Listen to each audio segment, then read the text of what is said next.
Olá, meus queridos. Olá. Estou aqui com a Flávia, que é Notary Public aqui no Canadá.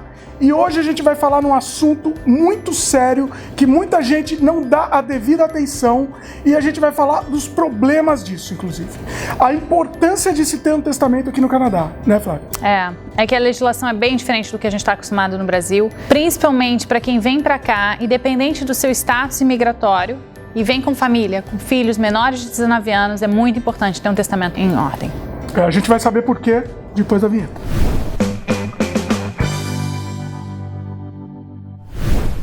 Bom, Flávia, a gente sempre escuta falar da importância do testamento, a gente sempre vai postergando, deixando para depois, mas a gente sempre escuta falar que principalmente quem tem filho, além de quem tem bens também, obviamente, a gente também vai falar sobre isso no vídeo, mas quem tem filhos, se você não tem um testamento, acontece alguma coisa com os pais, os avós vão ter problema para receber a guarda dessa criança, vai demorar para receber a guarda dessa criança. Como é que funciona, Flávia? Conta pra gente. É verdade. Na verdade, se acontece alguma coisa aqui, acontece pior, os pais vêm a falecer, essas crianças vão para uma foster care family, qualquer família que se candidata a hospedar crianças assim por questões temporárias, então sem uma família para morar, passa por um screening no governo então existem várias famílias que são foster families que se chamam. Então sim, se acontece alguma coisa com os pais e eles não têm testamento, independente de a família estar no Canadá, ser canadense ou brasileiro, os pais morreram, as crianças vão para os cuidados de um foster care family para a proteção da própria criança, porque o governo sabe que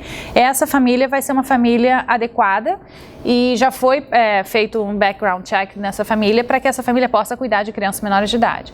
E aí sim, a família ou quem quiser próximo dessa criança pedir a guarda dessas crianças precisa contratar um advogado, entrar na justiça para poder pedir essa guarda. Então leva pelo menos assim, no melhor dos casos, 2 semanas a 3 semanas para conseguir essa guarda. 2 semanas a 3 semanas.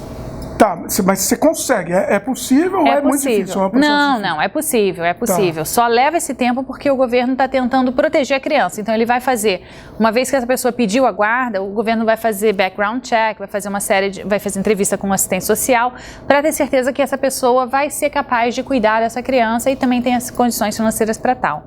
Isso a pessoa aqui no Canadá. A pessoa vai ter que vir aqui, então não importa se é um brasileiro ou qualquer outra coisa. Se a pessoa mora, vamos dizer, vamos criar uma situação aqui. Os pais vêm a falecer, bate na madeira aqui, e os avós, vamos dizer, que estão morando no Brasil, gostariam de ficar com a criança. Sim. Como que funciona isso? Eles vão ter que vir para cá, para o Canadá, contratar um advogado aqui e aí dar entrada na justiça para pedir a guarda dessa criança, vai passar pelo toda a checagem que o pessoal da corte aqui vai precisar fazer e aí uma vez aprovado, aí eles podem pegar as crianças e podem decidir morar com elas onde elas quiserem. Tá. Mas aí esse processo vai levar pelo menos 15, 20 dias, né? Entendi. Um motivo importante de se fazer um testamento, já ter tudo meio que preparado já. O que eu falo para todo mundo, se você não se importa com seus bens, ou você não tem bens, mas você tem filhos, faça um testamento, pelo menos para garantir a guarda dos seus filhos, caso o pior aconteça, porque ninguém espera que isso aconteça. A gente espera que faça um testamento e que não use, que nem seguro, que a gente faz um seguro que você espera não usar. Mas dentro do que está em risco, é um tempo que você perde muito pequeno para poder tomar uma providência tão importante para a vida dos seus filhos, eu acho. Bom, tem a questão do filho, mas tem também outros aspectos, Por exemplo, não vou nem dizer de bens, imóveis, essas coisas, meio óbvio, sim, mas fala um pouquinho também pra gente. E, além disso, as pessoas que não têm bens, imóveis, mas de repente, o que pode impactar, mesmo se ela não tiver um imóvel, alguma coisa assim, o que isso pode impactar? Fala um pouco pra gente. Tá, bom, vamos lá. Primeiro eu queria esclarecer o custo de um testamento, porque também as pessoas pensam que é um trabalho grande, as pessoas vão ter que fazer uma coleta de informações e é um custo alto. Não acontece. Na verdade, o custo é de mais ou menos $400 por pessoa para fazer um testamento e você não precisa ter muitas informações que você precisa coletar. Basicamente, as informações que eu pego são informações de caráter pessoal que a pessoa consegue me responder em 20 minutos de conversa. Tá. Então, esse é o único trabalho que a pessoa precisa ter para fazer um testamento. A pessoa não tem filhos, mas ela tem uma conta bancária ou ela tem um carro no nome dela. E claro, mais coisas, mas se tiver pelo menos uma conta bancária e um carro, já é importante ter o testamento pela dor de cabeça e custo que a pessoa vai evitar de deixar, caso aconteça alguma coisa com ela, para a família, para o esposo, para a esposa, para as pessoas próximas. Porque aqui no Canadá, quando alguém morre sem testamento, alguém da família, algum próximo da pessoa, vai ter que contratar um advogado, dar entrada na justiça para pedir o direito de lidar com os bens, ou de ser o executor, mas nesse caso é ser o administrador desse testamento. Porque o testamento aqui tudo acontece no âmbito privado, essa questão da distribuição de bens. A não ser que haja briga, alguém esteja contestando alguma coisa diferente. Mas, de maneira geral, acontece tudo no âmbito privado. Então, não precisa, quando alguém morre, diferente do Brasil, não precisa passar pela corte o processo para ser distribuído os bens. Aqui tudo pode se resolver no âmbito privado, é bem simples, bem aquela coisa do do it yourself aqui do Canadá. Isso faz parte disso também, porque realmente eles fazem tudo para facilitar a vida das pessoas no dia a dia, para não encher a corte de casos desnecessários. Então a pessoa precisa ter um testamento porque ela evita esse custo de a pessoa que ficou, né, para trás, ter que contratar advogado e pagar a corte, e o tempo também em burocracia que isso vai lidar. Quem não tem testamento e tinha uma conta bancária, um carro no nome dela, por exemplo, gera um custo para quem ficou de mais ou menos 15 a 20 mil dólares para poder só dar entrada na papelada toda, para poder ter o direito de transferir os bens. Vamos dizer, a pessoa tem um carro, sei lá, que vale 2 mil. 2 mil. É. Ela vai ter um custo de 20 mil dólares?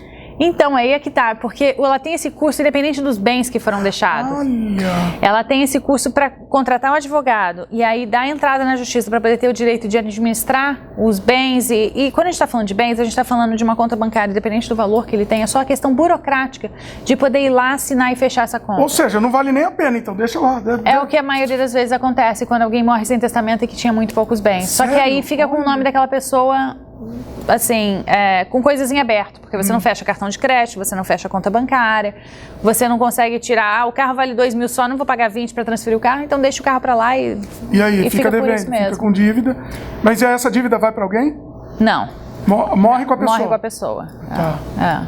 Ou seja, mas é meio que perdeu, na verdade, perdeu esses bens. Isso. Sem testamento, se o custo for maior, é melhor deixar lá esses bens, né? É o que acaba acontecendo. Só que aí você está falando disso, mas aí tem coisas pessoais também que hoje em dia a gente tem que se preocupar, como, por exemplo, e-mail, social media accounts, todas essas coisas. Num testamento a gente dá poder para o executor lidar com isso, resetar a senha, gerenciar ou fechar as contas. Se ninguém tem esse direito e você não tem as senhas da pessoa, vão ficar contas assim, né, que você vai tentar e vai dar muito mais trabalho e dor de cabeça por uma coisa que você faz um documento uma vez, que custa $400, e você não precisa, faz uma vez só e você não precisa nem renovar, porque você faz uma coisa que dura para o resto da vida.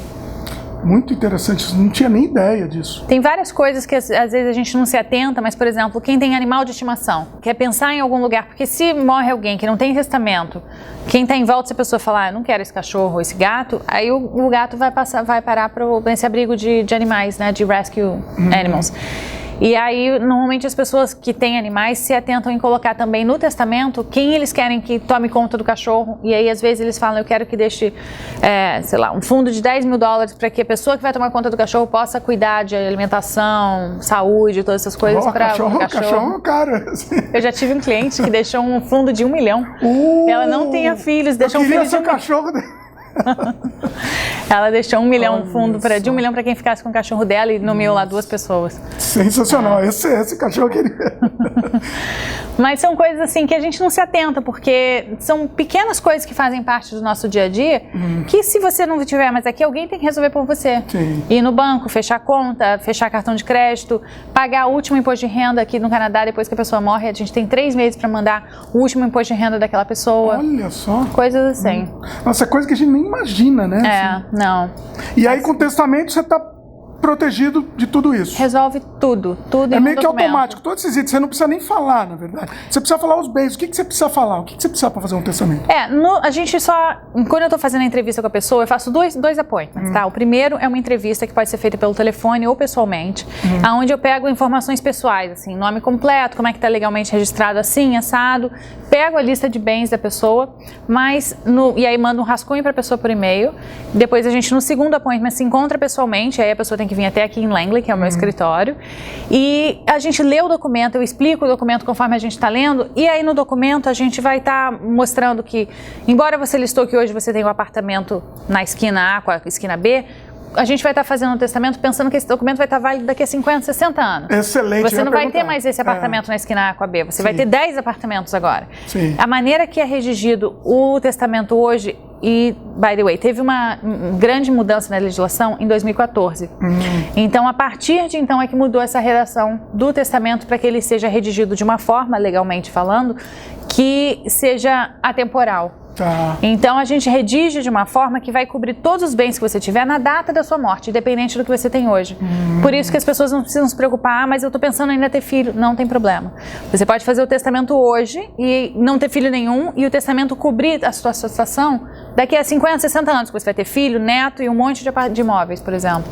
E o testamento tem validade? Como é que é? Não. O testamento, ele é, a partir do momento em que ele é assinado, ele já está válido, só que ele só entra em vigor a partir da morte do testador. Então a pessoa pode cancelar ou mudar, ou enfim, alterar o testamento dela da maneira que ela quiser, enquanto ela tiver capacidade mental, legalmente falando, para isso, e até antes, obviamente, dela vir a falecer. A partir do momento que a pessoa vier a falecer, aí aquele testamento se torna público, em primeiro lugar, e ele entra em vigor a partir daquele momento. E essas mudanças têm custo? Como é que funciona para você ficar fazendo mudança? Sim, se alguém precisar fazer uma mudança no testamento, o que é bem raro, tá? Normalmente, hoje em dia, as pessoas só precisam fazer mudança quando elas mudam de ideia com relação a quem elas vão deixar os bens dela, os beneficiários. Brigou com a pessoa?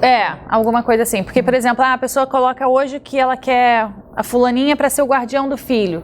Aí daqui a pouco ela mudou de ideia, mas o filho já tem 19 anos, então aquela cláusula vai continuar lá, mas não se aplica mais, então não precisa mudar o testamento. Tá. Mas para fazer uma mudança de testamento custa mais ou menos uns 70 a 80 dólares para fazer o que a gente chama de codicil. Tá. Muito bom. E quem tiver interessado em fazer um testamento, Flávia, como é que faz? Entre em contato comigo, meu e-mail é flavia@zancopanotary.com, Zancopan Notary tudo junto, e coloca no assunto do e-mail o nome do canal, que você vai ter 10% de desconto em qualquer serviço que você precisar.